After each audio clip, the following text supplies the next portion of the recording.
Ya, perkenalkan saya Triyono dari S3 Ilmu Lingkungan Universitas 11 Maret Surakarta. Barusan selesai untuk sidang doktor. Ya, alhamdulillah.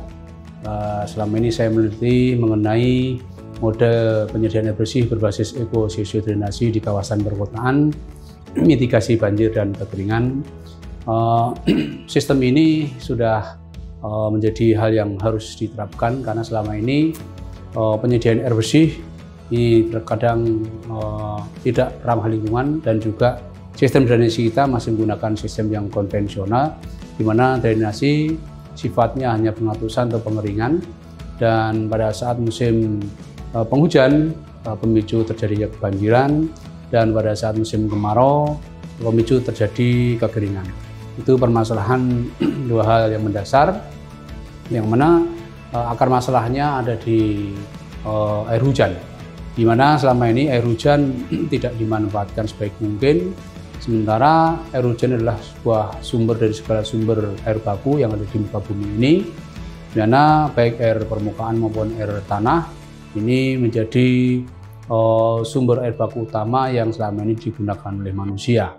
Nah, dalam disertasi saya ini saya akan menyampaikan temuan-temuan penting, yaitu kaitan model, sebuah model penyediaan air bersih yang berbasis ekosistem-drenase. Dua hal penting yang akan coba saya angkat, yaitu dalam penyelesaian bagaimana air hujan ini pada saat musim kemarau bisa kita manfaatkan sebagaimana fungsi daripada penyediaan air bersihnya. Sementara pada saat musim hujan kita tampung sebaik mungkin untuk kita manfaatkan pada saat nanti musim kemarau sudah bisa mengatasi kekeringan yang terjadi. Dan juga pada musim hujan, air hujan bisa kita tampung, kita resapkan, dan sisanya bisa kita alirkan, sehingga keluar menjadi sisa debit itu adalah bagian neraca air yang bisa menseimbangkan kondisi lingkungan yang ada. Nah, temuan yang terpenting pada disertasi saya ini kaitan sosial. Nah, sosial ini hal yang sangat krusial yang sering kita jumpai, karena sosial ini di dalamnya ada kekuatan besar yang namanya modal sosial. Saya menemukan 4 langkah penting dalam sosial, yaitu pertama, kemauan. Kemauan dalam setiap elemen, baik individual maupun kelompok masyarakat, itu menjadi starting awal bagaimana sebuah kelompok, sebuah organisasi itu bergerak karena ada sebuah kebutuhan.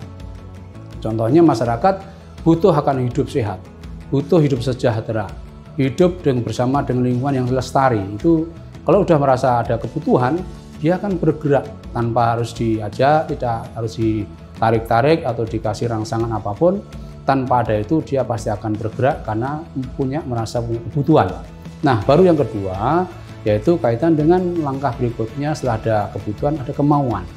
Kemauan ini adalah dia terdorong karena pengen mencukupi kebutuhan itu. Kebutuhannya biasa tercapai, terpenuhi dengan langkah dia punya kemauan. Nah, setelah kemauan itu muncul yang namanya kemampuan. Orang kalau sudah punya kemauan, itu kemampuan akan beriringan. Karena seseorang itu biasanya belum apa-apa sudah merasa nggak mampu karena nggak ada kemauan. Sehingga pergerakan masyarakat ini didorong dengan rasa mau, kemudian diikuti kemampuan, maka kemampuan inilah akan menjadi penyempurna dari keinginan atau kemauan tadi. Nah, yang terakhir yaitu penyempurna kekuatan modal sosial adalah di partisipasi. Begitu orang punya kebutuhan dia akan bangkit kemauan untuk bergerak. Nah, untuk itu dia akan muncul sebuah kemampuan. Nah, sehingga partnership atau kemitraan ini, partisipasi bersama ini menjadi kekuatan yang pelengkap, sehingga modal sosial tidak akan lengkap tatkala 4 tahapan itu tadi bisa dilalui oleh masyarakat yang sifatnya individual, yang sifatnya masyarakat luas. Bahkan masyarakat sini tidak terbatas pada masyarakat yang sifatnya di grassroots, tapi masyarakat ya pemerintahan sih masyarakat. Jadi ada 3 komponen, ada sosial di masyarakat sendiri, ada di pemerintahan dan swasta. Sehingga 3 komponen penting dalam sosial tadi akan membentuk sebuah modal sosial yang besar, sehingga akan bisa menggerakkan model yang tadi sudah saya sampaikan, yaitu model penyediaan bersih berbasis ekosistem-drenase tadi, betul-betul akan berdaya.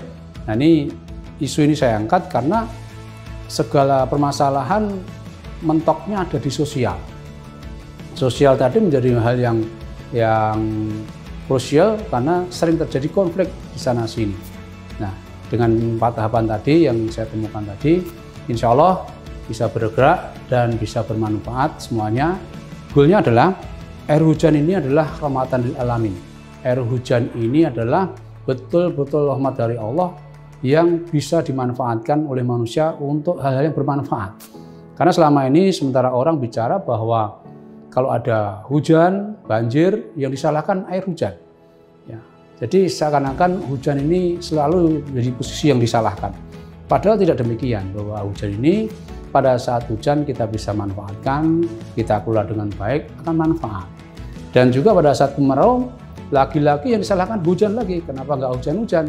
Akhirnya kekeringan, kemarau, masyarakat menderita. Nah, padahal yang salah manusia ini sendiri. Kenapa pada saat musim hujan dia tidak kelola air hujan dengan baik?